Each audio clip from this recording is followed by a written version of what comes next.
kwenu kuomba mtuunge mkono. Na leo nimesikia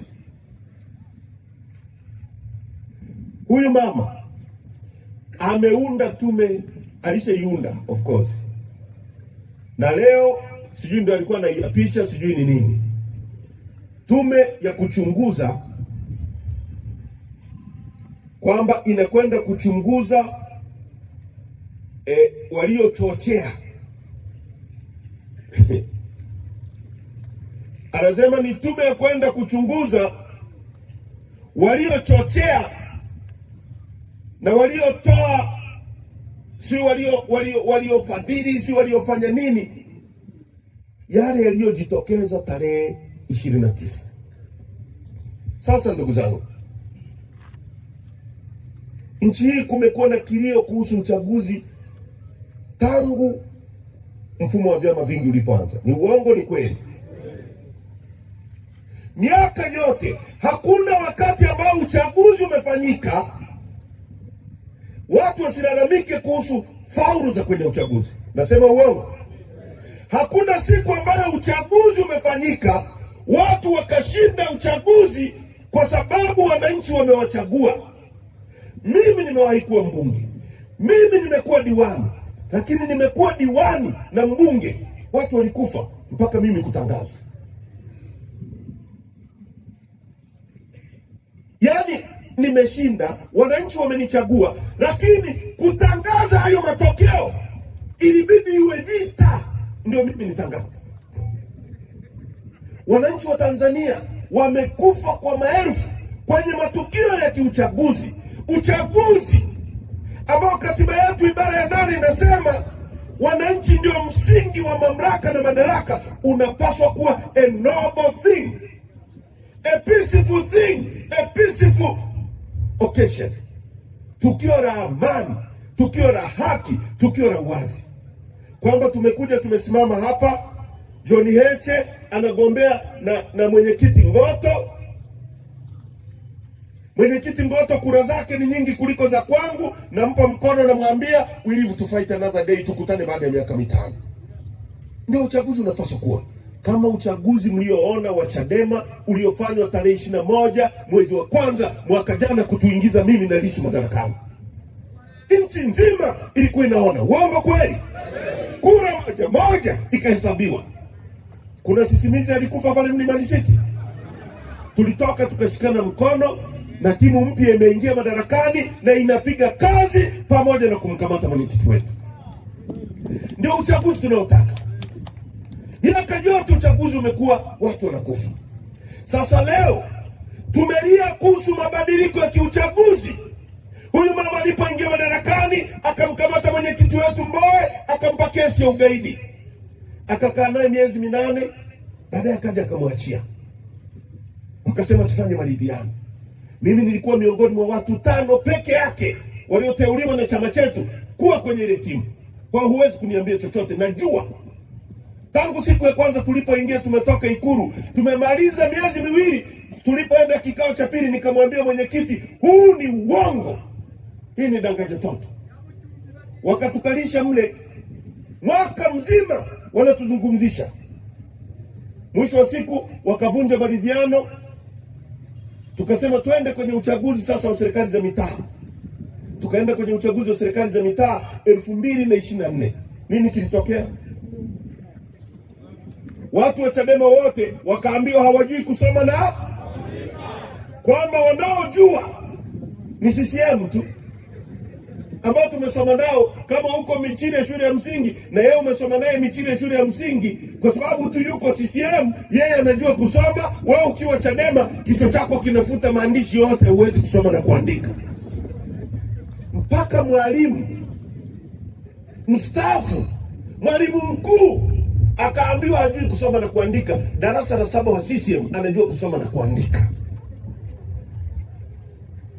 Tulipoona yale tukasema sisi hatuwezi kupeleka watu kwenye uchaguzi ambao tunaelewa matokeo yake, kwamba watu watauawa, watu wataumizwa, watu watatekwa, watu watafanyiwa madhira kwa sababu ya uchaguzi. Tukakataa. Kiongozi wetu Lissu na mkutano mkuu wa chama chetu ukasema no reform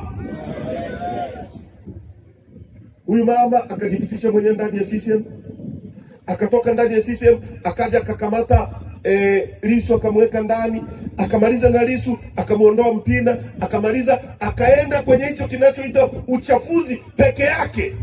Mwisho yake wakaua watu kwa maelfu. Pale Mwanza watoto wadogo wakiwa wanaangalia mpira kwenye banda la mpira wamefuatwa wakalazwa chini. Duniani kote, hata kama mtu ni mhalifu, wa askari wanapaswa kujua na wanajeshi wanajua, mtu akiwa anakukimbia amekupa mgongo, huwezi kumpiga risasi. Unapaswa walau kushuti mtu ambaye amekuangalia, utakuwa na justification ya kusema huyu alikuwa anakuja kwangu, angeniumiza, angeninyang'anya silaha, angeweza kuniua. Lakini mtu anakimbia kama yule mama wa Arusha, amepigwa risasi anakimbia. CNN ilionyesha watoto wadogo wamelazwa chini, ina maana wamesalenda. Hata mateka wa kivita, ukienda jeshini, mzee wetu nani Kichinda ni mwanajeshi mstaafu, anajua walipokuwa wanawateka watu, walipoenda Uganda, umeteka adui wa nchi nyingine, ameisha salenda, huwezi kumuua, huwezi kumuua. Fikiria Watanzania wamelala chini, wakawamiminia risasi, wakawaua watoto wadogo. Watu wamefuatwa majumbani kwao, wameuawa. Unategemea baada ya yale yaliyojitokeza huyu mama aelewe kwamba tumeingia kwenye matatizo, tutafute suluhu ya kudumu ya haya matatizo? Bado ametoka pale, anakamata viongozi wa Chadema, amewabambikizia kesi tena watu 64, kesi za ugaidi. Wanajaribu kuvuruga chama chetu. Akaunda tume ya Chande, tukasema haiwezekani mtuhumiwa ajichunguze mwenyewe. Serikali ya Samia ndio inayotuhumiwa kwa yale yaliyotokea tarehe 29 mwezi wa 10. Uongo kweli? Wangapi wanasema serikali hiyo ndio inatuhumiwa? Nyosha mkono. Tume ya Chande. Tume ya Chande ikaja na mapendekezo, inasema eti watu wanaotekwa wanatekwa kwa sababu ya wivu wa mapenzi.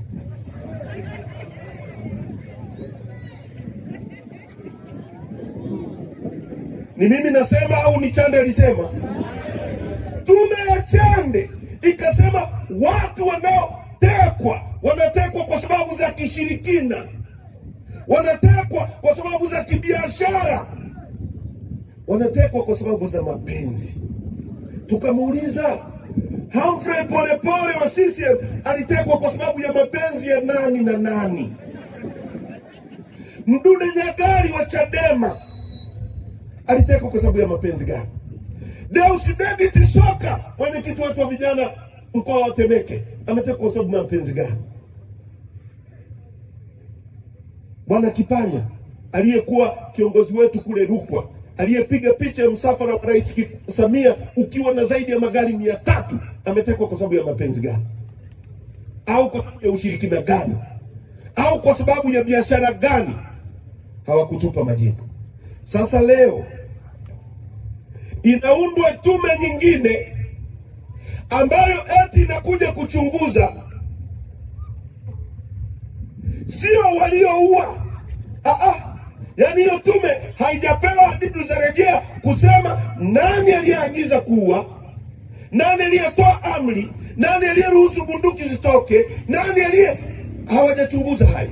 Wanaambiwa wachunguze eti waliochochea, si waliofanya nini. Haya mambo haya, malalamiko ya kuhusu uchaguzi yapo tangu 92. Kuna mtu hajui hilo? Kuna Mtanzania hajui hilo?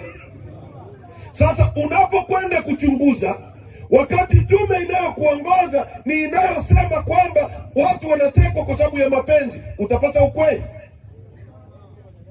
Hivi mnanielewa nyie? Wangapi wanaelewa ninachokizungumza? Iko hivi, ukijenga msingi wa tope, alafu ukachukua nyumba ya ghorofa kama hilo ukaweka juu, itasimama? Roli anawauliza, ukichukua msingi wa tope ukaweka chini, alafu ukaweka gorofa hapo bila nondo, hiyo nyumba itasimama? Hiyo nyumba itaanguka chini. Uongo kweli? Na italeta madhara. Kama wewe tume iliyokujengea msingi ni ya Chande, inavyosema kwanza aliyeiunda mwenyewe anapaswa yeye ndiye achunguzwe na serikali yake, lakini yeye akaunda bila kushirikisha watu wengine wote, akaunda hiyo tume. Tume yenyewe hiyo ya Chande inakuja na ripoti, inasema tena, ripoti hatujaiona, taarifa tu. Ripoti alisema ni ya kwake mwenyewe, kwa hiyo hakuna anayejua nini kiko ndani ya ripoti hiyo. Taarifa inasema wanatekwa kwa sababu ya mapenzi. Sasa kama Chande alishasema watu wanatekwa kwa sababu ya mapenzi, hii tume hii anayoiunda huyu mama itapata ukweli? Kwa sababu tangu mwanzo msingi wenyewe umejengwa wa tope, unasema ujenge nyumba ya ghorofa. Sisi Chadema tulishasema hatukubaliani na hiyo tume, na tulianza na tume ya Chande, na tunasema na hii tume hatukubaliani nayo, na matokeo yake yote ni feki. Wangapi natunga mkono kwenye hilo? Nyosha mkono, nyosha mkono, nyosha mkono. Nimesoma taarifa. Kuna chama kimoja cha upinzani kutoka Namibia kimetoa statement. Kuna chama kingine, vyama viwili, taarifa mbili za watu wa Namibia wakimtaka jaji wao ajitoe, kwa sababu wanasema huwezi kwenda kwenye tume ambaye anayeiunda ndiye anatumiwa, huwezi kupata ukweli. Tutaizungumza katika hatua za baadaye.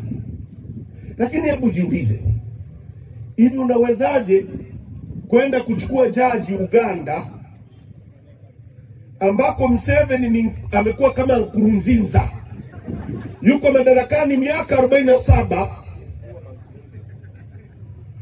Museveni ndio mkuu wa Nkurunziza, ana miaka 80 si 90, ameng'ang'ania madarakani, anashikiliwa mkono, anaenda hivi kukaa kwenye kiti. Uganda ambayo ina tume ya ina mahakama ya hovyo. Mpinzani mkuu wa Museveni amekimbia nchi, Bobi Wine. Mzee Kizza Besigye yuko ndani, anaelekea kufa leo, ni miaka 2, yuko ndani, hali yake ni mbaya kwa sababu ya majaji na mahakama ya hovyo ya Uganda. Alafu tunaenda kuchukua jaji kutoka Uganda, anakupa Museveni eti aje kuchunguza hapa Tanzania. Wameogopa hata kwenda Kenya hapo, kwa sababu Kenya jaji angeonekana huyu ni nani na angefanyiwa scrutiny. Nani atakubaliana na ushenzi huo? Nyie mnakubaliana na hayo?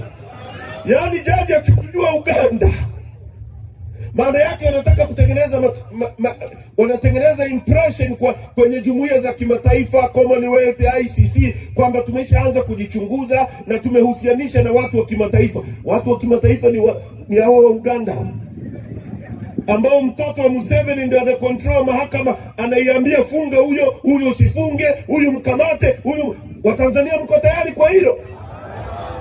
Mimi siko tayari. Sio, tuko tayari. Chama chetu kisha toa msimamo kwamba hiyo tume ya Chande yenyewe iliyojenga msingi haikubaliki, iliteuliwa na mtu ambaye hakubaliki. Kwa uwezi leo kuja kujenga kitu cha hovyo juu ya kitu ambacho tayari kimekosewa kwenye kujenga.